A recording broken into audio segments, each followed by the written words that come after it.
How's it going, guys? Gaming God is here, and we're back with another review. Today we are going to be looking at The Legend of Zelda Tears of the Kingdom. Developed and published by Nintendo for the Nintendo Switch game console, this game is a direct sequel to Breath of the Wild. So without further ado, let's jump right into the review. Our story starts with Link and Zelda exploring the forbidden caves below the castle, where they find statues of the Zonai and runes that depict the imprisoning war. Continuing further into the cave, something evil is awoken.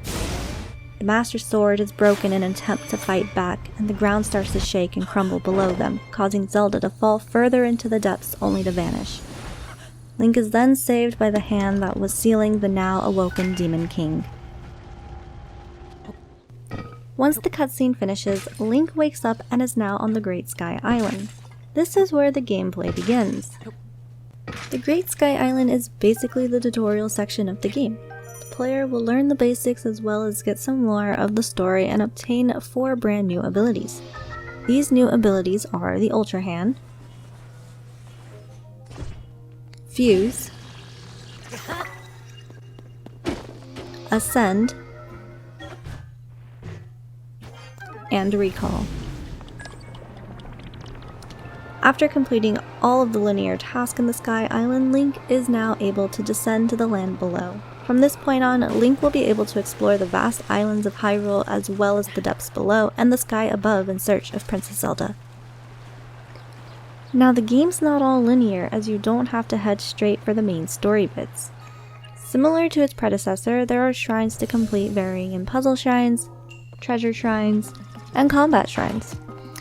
All of these shrines will give the player light blessings, which can then be used to increase Link's stamina or hearts. We can also go out and look for Koroks to collect seeds, which will increase inventory space by giving said seeds to Hetsu. To be able to actually see specific map locations, you can also go and activate the towers, which will give you information on both the land and the sky above that tower's area.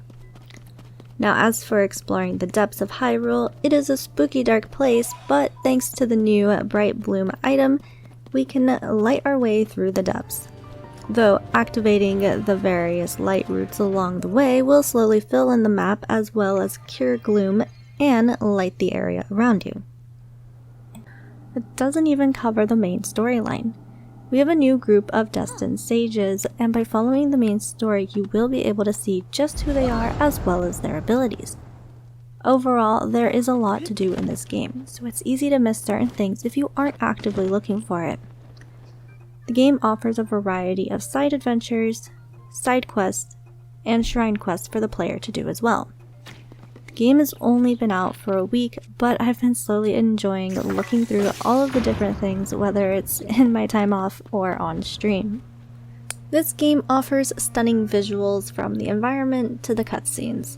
It might not be my favorite art style of all the Zelda games, but it's definitely top tier for me. The ambient noises and the subtle music is also in perfect balance. Now, a definite pro for me is the new menu system. Compared to Breath of the Wild, scrolling through all the different parts of the menu feels so much smoother and so much more natural for me. Here is a side-by-side comparison of the two menu systems. As for the cons, the tedious task of completing shrines and looking for Koroks gets pretty repetitive. I was hoping for a new system in place of these features, but I guess with the amount of things to do in the new world, they figured it kind of balances itself out.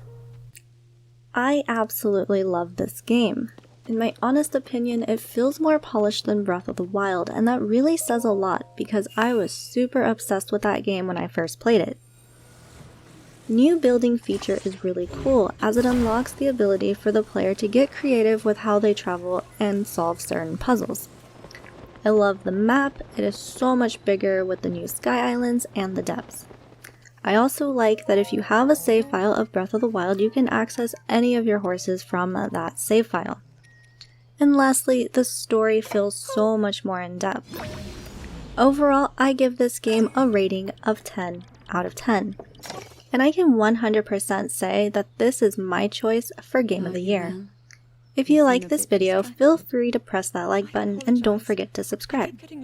I know reviews have been a bit absent as of lately, but I have been streaming a lot on Twitch as well as trying to figure out the whole YouTube short situation thing. To never miss out on any of my content, all of my links are in the description down below. This has been a Gaming Goddess review, and remember to keep on gaming.